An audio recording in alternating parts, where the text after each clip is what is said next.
राज ठाकरे को औरंगाबाद में कर्फ्यू के बीच रैली की अनुमति मिली है, लेकिन कई शर्तें लगा दी गई हैं।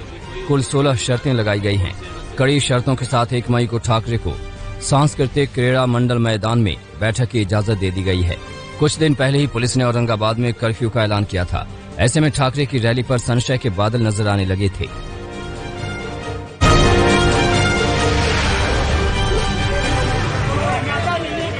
झज्जर की एक फैक्ट्री में अमोनिया गैस का रिसाव हो गया। फैक्ट्री के टैंक से निकल रहे पाइप से गैस का रिसाव हुआ। इसके बाद फैक्ट्री स्टाफ और आसपास के क्षेत्र के लोगों को सांस लेने की दिक्कत होने लगी। सूचना के बाद मौके पर अफरा तफरी का माहौल हो गया। सूचना के बाद मौके पर पुलिस पहुंची और फैक्ट्री स्टाफ को बाहर निकाला गया।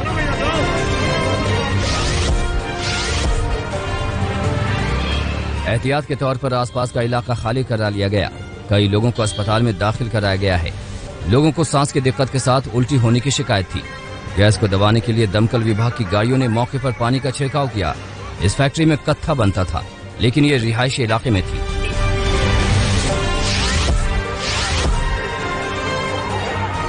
भटिंडा में भरता भाई बस स्टैंड पर भयंकर आग लग गई। आग में 4 बसें खाक हो गई। एक बस में एक कंडक्टर सो रहा था जो जिंदा जल गया। काफी दूर तक आग की लपटें और धुआं देखा गया। माना जा रहा था कि पटाखे से आग लगी। एक के बाद एक बस आग की चपेट में आती गई।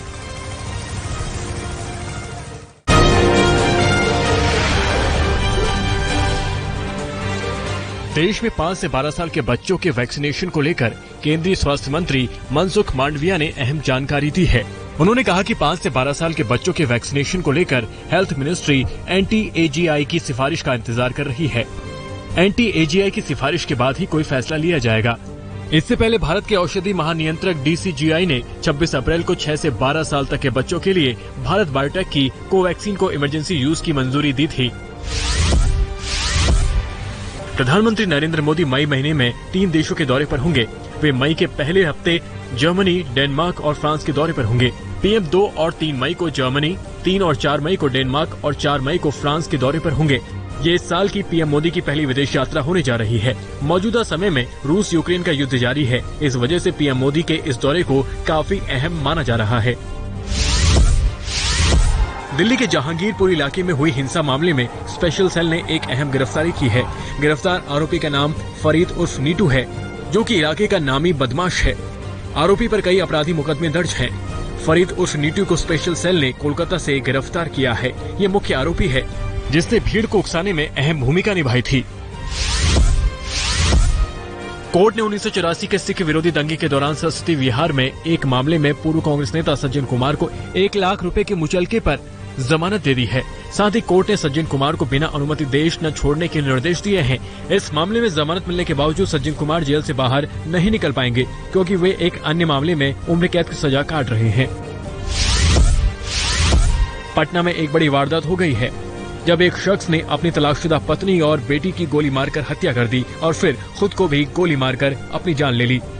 इस घटना की जांच में पता चला कि पत्नी सचिवालय में नौकरी करती थी। इस पूरे मामले की पटना पुलिस गहन जांच कर रही है। जानकारी में हत्या के पीछे की वजह सामने आई है। वजह दरअसल पारिवारिक कलह और राजीव की अपनी बेटी को अपने पास रखने की जिद थी।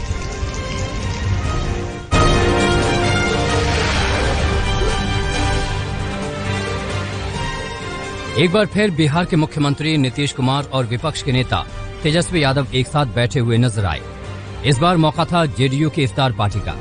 इस इफ्तार का आयोजन पटना के हज भवन में किया गया है। सभी दलों के नेताओं को इसके लिए आमंत्रित किया गया है। बीजेपी की ओर से बिहार के उप मुख्यमंत्री तारकिशोर प्रसाद, नंद किशोर यादव समेत पार्टी के अन्य नेता शामिल हुए। तेजस्वी यादव के बड़े भाई तेज प्रताप भी JDU की इफ्तार पार्टी में पहुंचे। तेजस्वी यादव JDU नेता ललन सिंह के बगल में बैठे थे, तो वहीं उनके बड़े भाई तेज प्रताप यादव पूर्व मुख्यमंत्री जीतनराम मांझी के साथ बैठे नजर आए। हिंदी फिल्म स्टार अजय देवगन और साउथ फिल्मों में विलन की भूमिका निभाने वाले किच्चा सुदीप के बीच ट्विटर पर भाषा को लेकर हुई बयानबाजी पर बंगाल की सीएम ममता बनर्जी ने भी अपनी राय रखी है।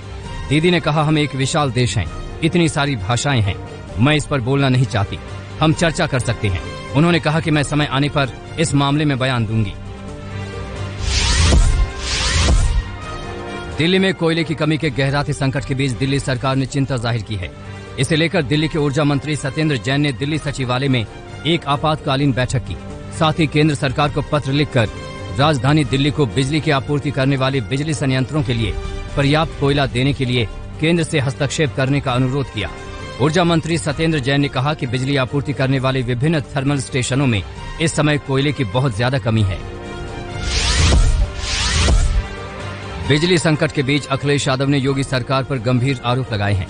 उत्तर प्रदेश में इन इलाकों में जहां एसपी का वोटर रहता है वहां बड़े पैमाने पर बिजली काटी जा रही है। पूर्व सीएम और कांग्रेस के प्रदेशाध्यक्ष कमलनाथ ने विधानसभा में नेता प्रतिपक्ष के पद से इस्तीफा दे दिया है।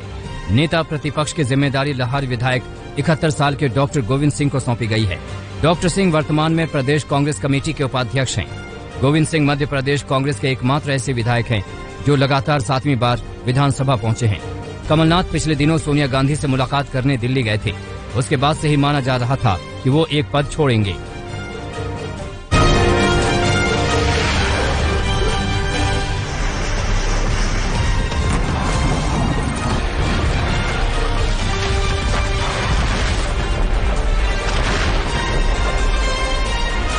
रूस और यूक्रेन के बीच चल रही जंग बीतते दिन के साथ भयानक हो रही है।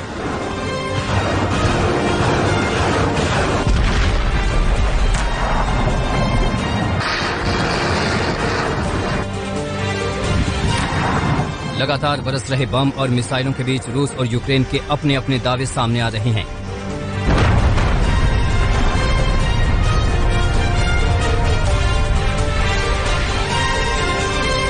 इस बीच यूक्रेन ने एक बड़ा दावा किया है।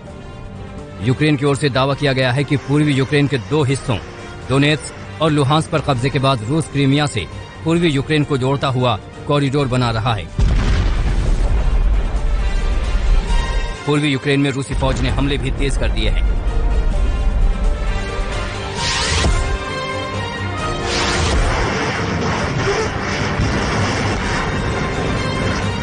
इधर यूक्रेन रूस के खिलाफ दावा कर रहा है तो उधर रूस के भी अपने दावे हैं।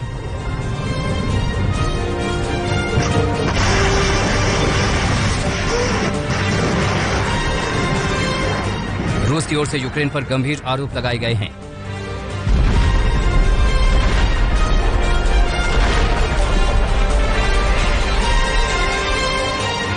रूस की ओर से कहा गया है कि यूक्रेन मोल्डोवा के ट्रांसनिस्ट्रिया में हिंसा भड़काने की साजिश रच रहा है।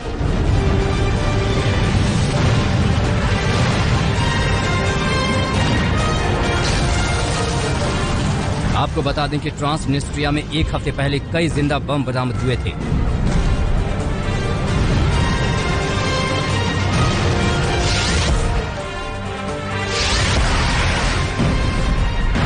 जर्मनी की संसद में यूक्रेन को बड़े हथियारों का जखीरा देने वाला बिल पास हो गया है।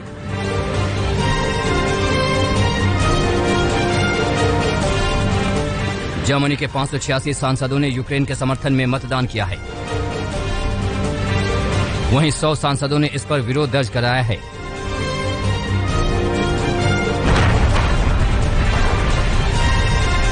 आपको बता दें कि जर्मनी ने अब तक यूक्रेन को 2500 एंटी एयरक्राफ्ट मिसाइलें भेजी हैं।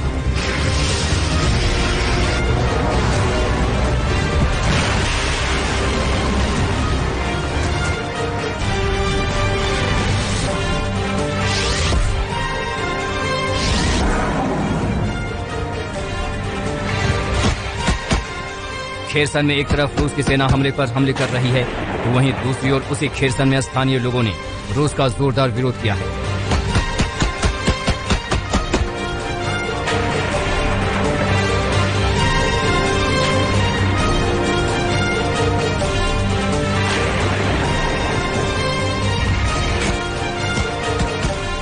खेरसन के मेयर ने जानकारी दी है कि रूसी सेना के विरोध में खड़े यूक्रेनी प्रदर्शनकारियों पर रूस की सेना ने आंसू गैस के गोले दागे हैं।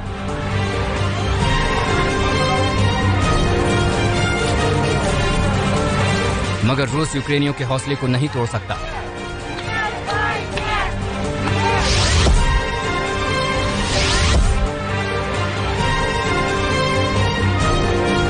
यूएन महासचिव एंटोनियो गुटेरेस ने यूक्रेन पहुंचकर बोरोडियांका और बूचा में हालात का जायजा लिया।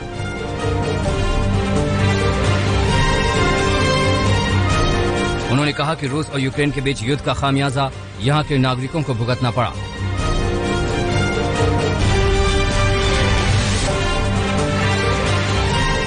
आपको बता दें कि रूस पर आरोप लगा था कि उसने बूचा में बर्बर हमला किया था, जिसमें बहुत सारे नागरिकों की जान चली गई थी।